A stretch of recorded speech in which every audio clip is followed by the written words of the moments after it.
नमस्ते दोस्तों, आज हम सैनिक school class 6 subject general knowledge part 5 famous slogan के बारे में बात करेंगे। तो फेमस स्लोगन हमारा होता है क्या है? प्रसिद्ध नारा, जिसको हम लोग प्रसिद्ध नारा बोलते हैं, वो होता है हमारा फेमस स्लोगन। तो फर्स्ट हमारा था इनकलाब जिंदाबाद, जिसको किसने बोला था? भगत सिंह ने बोला था।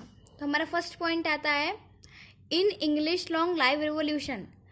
जो हमारा इनकलाब जिंदाबाद है उसको हम लोग इंग्लिश में बोल सकते हैं long live revolution. Second point हमारा आता है इन डेट फांसी। जो भगत सिंह को फांसी हुई थी वो हुई थी 23 मार्च 1931 को हुई थी। फिर हमारा आता है third point Bhagat Singh book. जो भगत सिंह ने एक बुक लिखी थी उसका क्या नाम है? Why I am an atheist. Why I am an atheist, उस बुक का नाम है why I am an atheist. आप लोगों को ये अच्छे से याद कर लेना है। फिर हमारा फोर्थ आता है point Bhagat Singh made association. Bhagat Singh ने एक एसोसिएशन बनाया था जिसका शॉर्ट फॉर्म था HSRA, जिसका फुल फॉर्म है हमारा हिंदुस्तान सोशलिस्ट रिपब्लिक एसोसिएशन। फिर हमारा नेक्स्ट पॉइंट आता है he is murder the Saunders because Saunders is involve the murder of Lala Lajpat Rai. तो देखिए जो हमारा जो हमारे लाला लाजपत राय हैं उनका जो मर्डर हुआ था उसमें एक सोनरस नाम का अधिकारी जो था वो इन्वॉल्व था। तो इस वजह से उनको मारने के लिए भगत सिंह है, और फिर भगत सिंह जब उसको मार दिए उसके बाद उनको फांसी हो गई। फिर सेकंड पॉइंट हमारा आता है जय हिंद। जय हिंद का नारा किसने बोला था? सुभाष चंद्र बोस ने। इसका फर्स्ट पॉइंट हमारा आता है he is officer of Indian civil service. जो सुभाष चंद्र बोस हैं वो इंडियन सिविल सर्विस के एक ऑफिसर थे। सेकंड पॉइंट हमारा आता है Rash Behari Bose of Indian National Army of guide for Azad Hind Fauj. Azad Hind Fauj made in Singapore reunite पुनर्मिलन। जैसे देखिए ही इज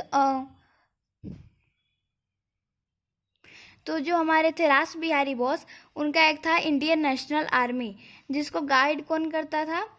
वो आज़ाद हिंद फौज के बारे में आप लोगों ने सुना होगा। जिसको गाइड कौन करते थे? सुभाष चंद्र बोस। जिसको रियूनाइट कौन करते थे किए थे? वो सुभाष चंद्र बोस हैं। देखिए रियूनाइट का मतलब हमारा होता है पुनर्मिलन। उसका पुनर्मिलन कौन करवाया था? सुभाष चंद्र बोस।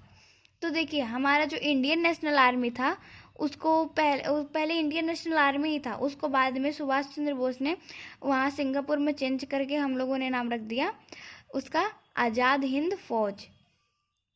फिर हमारा था next point Subhash Chandra Bose death in 1945 on 18 अगस्त। जो सुभाष चंद्र बोस हैं उनका जो डेथ हुआ था वो हुआ था 18 अगस्त 1945 को हुआ था।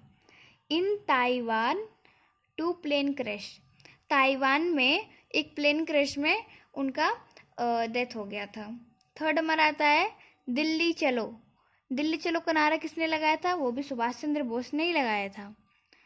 फिर हमारा फर्स्ट पॉइंट आता है इसमें this slogan is started in 1943 Singapore then made Azad Hind Fauj. ये स्लोगन कब स्टार्ट हुआ था? सिंगापुर में 1943 को स्टार्ट हुआ था जब आज़ाद हिंद फौज बनी थी। फोर्थ हमारा आता है डू और डाई। डू और डाई किसने बोला था? महात्मा गांधी ने। फर्स्ट पॉइंट हमारा आता है quit India movement. Quit India movement कब स्टार्ट हुआ था हमारा? 1942 में हमारा स्टार्ट हुआ था। ठीक है, इसको बोला कौन था? महात्मा गांधी ने। तो फिर सेकंड पॉइंट हमारा आता है Mahatma Gandhi come in India 1915 9 January of South Africa. जो महात्मा गांधी थे वो साउथ अफ्रीका गए थे। वहाँ से वो जब लौटे थे वो कब लौटे थे? 1915 को 9 जनवरी को लौट आए थे वो साउथ अफ्रीका से इंडिया में जब वो। फिर हमारा आता है next point quit India movement is started 8 August to 9 August in 1942। जो क्विट इंडिया मूवमेंट है वो कब स्टार्ट हुआ था? 8 अगस्त से 9 अगस्त को 1942 में वो स्टार्ट हुआ था। 18 अगस्त को वो जो हुआ था 8 अगस्त को हमारे क्या पास हुआ था? रिजोल्यूशन जो हमारा होता 8 अगस्त को हमारा रिजोल्यूशन पास हो गया और 9 अगस्त को स्टार्ट हो गया था। पहले कहाँ स्टार्ट हुआ? बॉम्बे से स्टार्ट हो गया था। फिर हमारा आता है Champaran movement is use for neel farmer in 1947। जो चंपारण मूवमेंट था वो नील फार्मर के लिए स्टार्ट हुआ था 1947 में। देखिए ऐसा हुआ क्या, अंग्रेज जो थे वो लोग चाहते थे कि किसान लोग नील जमाएं, लेकिन नील से उनके जो खेत थे उन पे नुकसान होता था और वो लोग उसको उपजाना नहीं चाहते थे, तो इसलिए चंपारण मूवमेंट स्टार्ट हुआ था। फिर हमारा आता है इट इज़ फर्स्ट मूवमेंट। जो चंपारण मूवमेंट था वो पहला मूवमेंट था गांधी जी का। और सत्याग्रह स्टार्टेड इन बिहार। जो सत्याग्रह था वो स्टार्ट हुआ था बिहार से। उसका डिस्ट्रिक्ट क्या था? चंपारण, इसलिए उसका नाम है Champaran movement. Last movement is quit India movement. जो गांधी जी का लास्ट मूवमेंट था वो है क्विट इंडिया मूवमेंट, और जो फर्स्ट मूवमेंट है चंपारण मूवमेंट। तो फिर हमारा आता है go back to the Vedas equal Dayanand Saraswati. जो दयानंद सरस्वती थे वो ये चाहते थे कि सभी लोग वापस अपने वेदों में चले जाएं।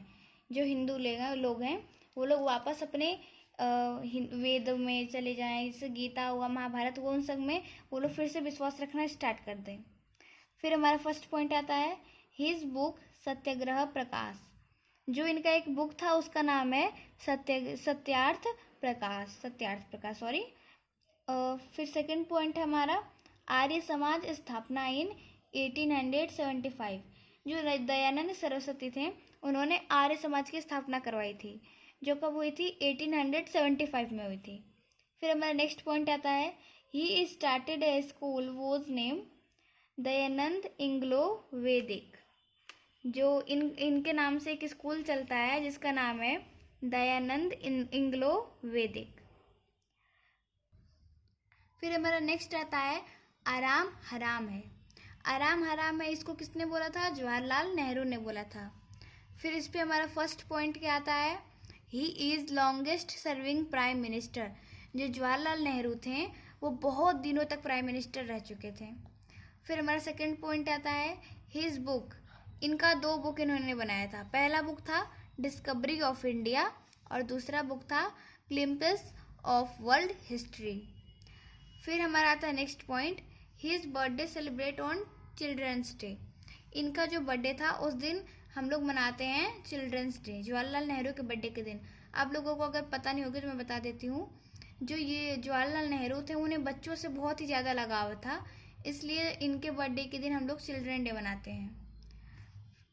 फिर हमारा 7th क्वेश्चन आता है तुम मुझे खून दो मैं तुम्हें आज़ादी दूंगा। तुम मुझे खून दो मैं तुम्हें आज़ादी दूंगा, इसका नारा किसने लगवाया था? सुभाष चंद्र बोस ने।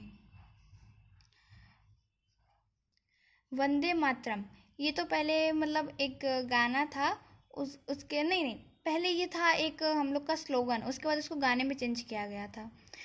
तो जो वंदे मातरम है उसको किसने बोला था? बंकिम चंद्र चटर्जी ने। तो हमारा फर्स्ट पॉइंट इसमें आता है इट टेक आनंद मठ बुक मेड सन्यासी रिवॉल्यूशन। जो इसको लिया गया था वंदे मातरम को आनंद मठ नाम के एक बुक से लिया गया था जो था सन्यासी रिवॉल्यूशन का।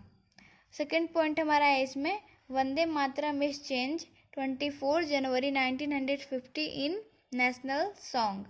जो वंदे मातरम है उसको 24 जनवरी 1950 को नेशनल सॉन्ग में कन्वर्ट कर दिया गया था। तो दोस्तों आज का वीडियो हमारा यहीं पे ख़त्म होता है। तो जाते जाते हमारे चैनल को लाइक, सब्सक्राइब एंड शेयर कर दीजिए, बेल आइकन ज़रूर प्रेस करिएगा। Bye bye.